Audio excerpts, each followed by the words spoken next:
Hello everyone guys, कैसे हैं आप सभी? Hopefully you are doing well. So आज हम एक और एग्जाम की बात के बारे में बात करेंगे। यूजीसी नेट पब्लिक एडमिनिस्ट्रेशन आज का सब्जेक्ट है। जानेंगे कंप्लीट डिटेल्स, सिलेबस क्या है, एग्जाम पैटर्न क्या है, एलिजिबिलिटी क्राइटेरिया क्या है, बुक्स कौन सी अवेलेबल है और रिसेंट कट ऑफ आपकी क्या गई थी। तो कंप्लीट डिटेल हम आज की इस वीडियो में देखने वाले हैं। अगर ये आर्टिकल आप डिटेल में पढ़ना चाहते हैं तो वीडियो के डिस्क्रिप्शन में आपको लिंक मिल जाएगा, वहां से जाकर आप इस आर्टिकल को डिटेल में पढ़ सकते हैं। इसमें आपको कंप्लीट इंफॉर्मेशन पब्लिक एडमिनिस्ट्रेशन यानी कि लोक प्रशासन सब्जेक्ट के बारे में मिल जाएगी। तो पहले हम इसके सिलेबस की बात कर लेते हैं। तो यूनिट 1 जो है वो इंट्रोडक्शन टू पब्लिक एडमिनिस्ट्रेशन है, जिसमें आपके जो टॉपिक्स रहते हैं वो है introduction to public administrative, principle of organisations, meaning, nature, scope of personal administration. Second है आपकी यूनिट है एडमिनिस्ट्रेटिव थॉट, जिसमें administrative thought Lyndall Urwick, human relations Elton Mayo, और यहाँ पर आपके कुछ ऑथर्स आते हैं। देन इम्पोर्टेंट देन अदर जो है वो है Chester Barnard, Herbert Simon, motivations, अर्बाइन मास्लो, फेडरिक हेज़लबर्ग। तो ज्यादातर यहाँ पर थिंकर्स के बारे में इस यूनिट में दिया गया है। यूनिट थर्ड है इंडियन एडमिनिस्ट्रेशन, जिसमें Indian administration, union government, accountability, civil service, judiciary जैसे इंपॉर्टेंट चैप्टर्स हैं। यूनिट 4 है स्टेट एंड लोकल एडमिनिस्ट्रेशन, जिसमें state and local administration, constitutional framework of state administration, local governance, growth of urbanisation में जैसे governance, solid waste management जैसे important topics हैं। Unit 5 है comparative development administrative. तो इसमें आपके टॉपिक आते हैं comparative and development administrative, development administrations, development administrations and concept, nature, scope, objectives आते हैं आपके। यूनिट 6 है आपकी इकोनॉमिक एंड फाइनेंशियल एडमिनिस्ट्रेशन, जिसमें आपके economic and financial administration, economic policies, mix economy, liberalisation, privatisation, globalisation, LPG जो काफी इंपॉर्टेंट टॉपिक है, न्यू इकोनॉमिक पॉलिसी जैसे टॉपिक आते हैं। फिर आपका आता है फाइनेंशियल एडमिनिस्ट्रेशन, जिसमें public finance, budget, journal of India, taxation policy जैसे इंपॉर्टेंट टॉपिक है। देन यूनिट आपकी 7 है सोशल वेलफेयर एडमिनिस्ट्रेशन। ठीक है, सोशल वेलफेयर एडमिनिस्ट्रेशन में आपके जो है social welfare administration, concept of social welfare, social justice, women, children's administration, NGO, civil society जैसे टॉपिक्स आते हैं। फिर है आपका डिजास्टर मैनेजमेंट, जिसमें nature and type of disaster, institutional arrangement जैसे टॉपिक्स आते हैं। यूनिट 8 है आपकी पब्लिक पॉलिसी, जिसमें public policy theory and model of public making, analysis, constant on public policies जैसे टॉपिक जो हैं, और यहाँ पर ऑथर्स भी आपको मिलते हैं, ऑथर्स थिंकर्स भी यहाँ पर गिवन है। देन यूनिट 9 है गवर्नेंस एंड गुड गवर्नेंस, काफी इंपॉर्टेंट है, जिसमें ancient discourse, networking and collaborative governance, citizen and governance, ethics, public accountability in governance जैसे टॉपिक्स आते हैं। इसमें आरटीआई एक्ट, आईसीटी, गवर्नेंस जो है, सिटीजन चार्टर जैसे इंपॉर्टेंट टॉपिक है।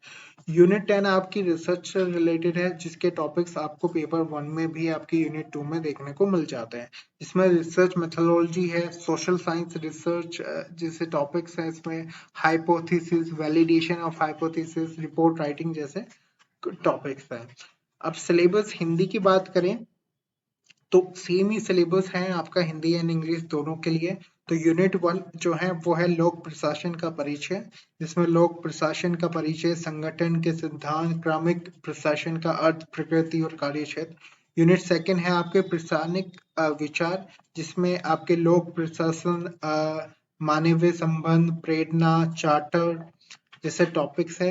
यूनिट 3 है आपका भारतीय प्रशासन, जिसमें भारतीय प्रशासन में आपके केंद्र सरकार, जवाबदेही, नागरिक सेवाएं, न्यायपालिका जैसे टॉपिक्स हैं। फिर आपके जो यूनिट्स आती है, आपकी चौथी यूनिट्स आती है आपकी, वो है राज्य और स्थानीय प्रशासन। राज्य और स्थानीय प्रशासन में आपके राज्य और स्थानीय प्रशासन, स्थानीय शासन, शहरीकरण का विकास जैसे जो महत्वपूर्ण टॉपिक्स हैं। यूनिट 5 है आपका तुलनात्मक और विकास प्रशासन, जिसमें आपके जो है विकास प्रशासन में विकास और उसकी आयाम, तुलनात्मक और लोक प्रशासन, अवधारणा, विकास प्रशासन की अवधारणा, प्रकृति, दायरा जैसे टॉपिक्स हैं। देन आपकी जो छठी यूनिट है वो है आर्थिक और वित्तीय प्रशासन, जिसमें आर्थिक और वित्तीय प्रशासन, सार्वजनिक वित्त, बजट, भारत के जनरल, संघवाद जैसे इंपॉर्टेंट जो है आपके टॉपिक्स आते हैं। 8वीं यूनिट जो है वो है आपकी समाज कल्याण प्रशासन, जिसमें समाज कल्याण प्रशासन, आपदा प्रबंधक, ठीक है। यूनिट 8 जो है वो आपकी है सार्वजनिक नीति निर्माण के सिद्धांत और मॉडल, विश्लेषण, सार्वजनिक नीति और प्रतिबंध।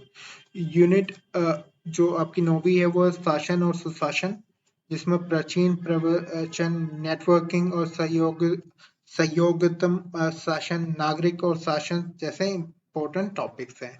10वीं यूनिट जो है वो आपके अनुसंधान पद्धति है, जिसमें अनुसंधान क्रियाविधि है, आपकी रिसर्च से रिलेटेड टॉपिक है, ठीक है। यहाँ पर आप इसका जो सिलेबस है वो भी आप यहाँ से डाउनलोड कर सकते हैं, ठीक है। अगर बुक्स की बात करें तो यहाँ पर बुक सजेस्ट की गई है, और अगर आप डिटेल स्टडी मटेरियल देख रहे हैं पब्लिक एडमिनिस्ट्रेशन के लिए तो वो हमारे पास अवेलेबल है दिवाकर एजुकेशन हब में, जिसमें आपको हिंदी एंड इंग्लिश दोनों ही मीडियम में नोट्स मिल जाते हैं इन डिटेल में, जिसमें आपके सारे टॉपिक्स कवर रहते हैं। अगर आप यूनिट वाइज बुक देख रहे हैं तो यूनिट वाइज बुक यहाँ पर सजेस्ट की गई है, आप हर यूनिट की बुक भी यहाँ से जो है वो चेक कर सकते हैं। अब बात करते हैं कि पब्लिक एडमिनिस्ट्रेशन लोक प्रशासन के लिए कौन अप्लाई कर सकते हैं। तो अगर आप एमए इन पब्लिक एडमिनिस्ट्रेशन है और आपके 55% मार्क्स है, अगर आप जनरल कैटेगरी से हैं, और अगर आप ओबीसी, एससी, एसटी, ईडब्ल्यूएस से हैं तो आपके 50% मार्क्स होने चाहिए आपके पोस्ट ग्रेजुएशन में। आप MA in public relation, MA in political science, local administration, ठीक है, मास्टर ऑफ बिजनेस एडमिनिस्ट्रेशन, तो देन आप इसके लिए अप्लाई कर सकते हैं। एग्जाम पैटर्न की बात देख लेते हैं, तो ऑनलाइन एग्जाम होता है, दोनों ही मीडियम में अवेलेबल होता है, इंग्लिश और हिंदी दोनों ही लैंग्वेज होती है।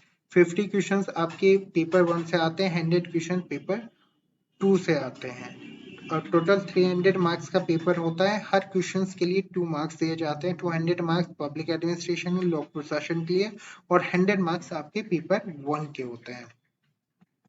अगर बात करें मार्किंग स्कीम तो 2 मार्क्स हर क्वेश्चन के लिए दिए जाते हैं, नेगेटिव मार्किंग होती नहीं है। तो जैसे कि मैंने एजुकेशनल क्वालिफिकेशन के बारे में बताया था कि आपके 55% मार्क्स होने चाहिए, और अगर आप अदर कैटेगरी से बिलोंग करते हैं तो 50% आपके होने चाहिए, ठीक है, राइट।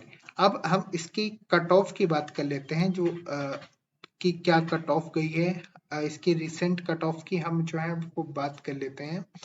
तो इसमें जो इसकी कट ऑफ गई है वो जनरल कैटेगरी के लिए, ठीक है, आप इन फ्यूचर के लिए देख सकते हैं, इससे आपको मदद मिलती है फ्यूचर की कट ऑफ को प्रिडिक्ट करने में, और आप एक अपना टारगेट बना सकते हैं। तो जनरल के लिए 62%, जीआरएफ के लिए 68%, ईडब्ल्यूएस 56.67%, और जीआरएफ के लिए गई थी 65.33%, OBC 58% and 66%, SC 52.67% and 64%, 52% ST के लिए, और 62.67 पे जीआरएफ की कट ऑफ गई थी। तो अराउंड आप यहाँ से जो है देख सकते हैं कि लगभग 7 से 8% का अंतर होता है आपके नेट और जीआरएफ में पब्लिक एडमिनिस्ट्रेशन के लिए, ठीक है। यहाँ से आप अगर इसका प्रीवियस ईयर पेपर डाउनलोड करना चाहते हैं तो आप इसका प्रीवियस ईयर पेपर यहाँ से डाउनलोड कर सकते हैं। अगर आप हमारे नोट्स का प्रीव्यू देखना चाहते हैं तो यहाँ पर भी गिवन है, आप वहां से भी देख सकते हैं, ठीक है।